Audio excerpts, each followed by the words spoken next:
Marilah kita melanjutkan pembelajaran mengenai siapakah Yesus Kristus menurut Injil Matius.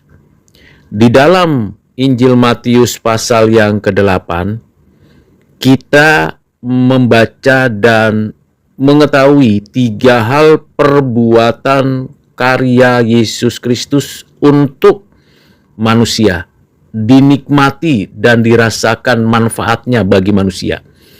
Yang pertama, Yesus Kristus menyembuhkan orang yang mengalami sakit. Yang kedua, Yesus Kristus mengusir kuasa-kuasa kejahatan, roh-roh jahat dari seseorang yang dirasuki kuasa-kuasa setan tersebut. Yang ketiga, Yesus Kristus dapat menghardik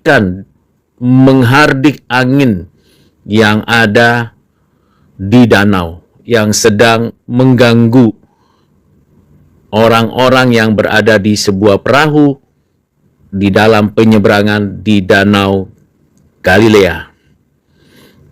3 perbuatan ajaib yang beragam itu memberikan kepada kita pembelajaran bahwa Yesus Kristus mampu, berkuasa penuh, memiliki otoritas yang melampaui apa saja yang dialami manusia, dan berotoritas sepenuhnya atas alam, atas kuasa kegelapan. Jadi ada 3 area yang dapat kita baca dan perhatikan dalam Matius pasal 8. Tubuh manusia yang mengalami sakit, alam yang mengganggu, dan kuasa kegelapan yang merasuki seseorang. Mengapa Yesus mampu dan berkuasa penuh atas 3 hal tersebut? Karena dia adalah anak Allah, nabi di atas segala nabi, raja di atas segala raja, imam di atas segala imam besar agung. Dia adalah satu-satunya Mesias yang datang dari Allah, yang menyatakan kuasa, otoritas, dan kekuatannya dapat dibuktikan dalam kehidupan pelayanannya. Jadi Yesus bukan manusia seperti kita yang ada di dalam Adam. Dia sepenuhnya manusia yang sempurna, tidak pernah berdosa, tidak di dalam dosa, tidak pernah berbuat dosa. Dan kita juga harus mengerti, hanya yang ilahi, hanya Allah saja yang memiliki kemampuan, kuasa, otoritas, kekuatan menyembuhkan orang dari berbagai macam penyakit, membuat angin sekencang apapun berhenti, dan menaklukkan kuasa-kuasa kegelapan. Dan ketiga hal tersebut dinyatakan Tuhan Yesus secara langsung, tidak dengan perantaraan apapun dan siapapun. Dengan demikian, dari apa yang ditulis pada kitab Injil Matius pasal 8 menunjukkan keilahian Yesus Kristus sekaligus kemanusiaan Yesus Kristus.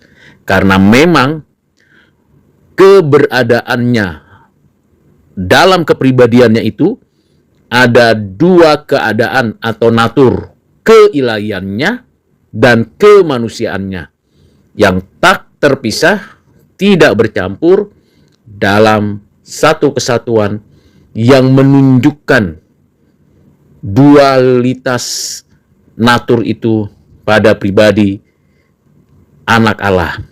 Dan itu dinyatakannya di dalam tulisan kitab Injil Matius pasal 8. Selain itu, di dalam ayat-ayat yang ditulis dalam pasal 8, ayat 1, ayat 3, ayat 4, 5, 7, 10, 13, 14, 16, 18, 20, 22, 23, 24, 26, 28, 32, 34. Ini menggambarkan bahwa memang benarlah kuasa, otoritas, kekuatan yang ada pada diri Yesus berasal dari dirinya, dipimpin oleh Roh yang datangnya dari Allah, yang membuat kita terkagum, heran, dan takjub. Bayangkan ada orang yang sakit kusta, tahir.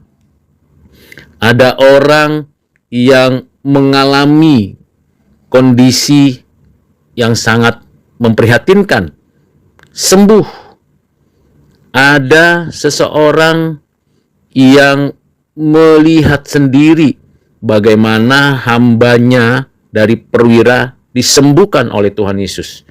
Bahkan mertua Petrus pun disembuhkan Tuhan Yesus.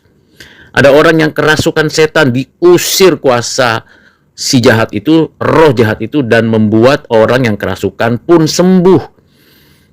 Bahkan lebih dari itu, bagaimana angin berupaya untuk menggaco dan mengacau pelayanan dari Yesus Kristus, ia bisa menghardik dan menghentikan kondisi angin itu dan akhirnya tenang.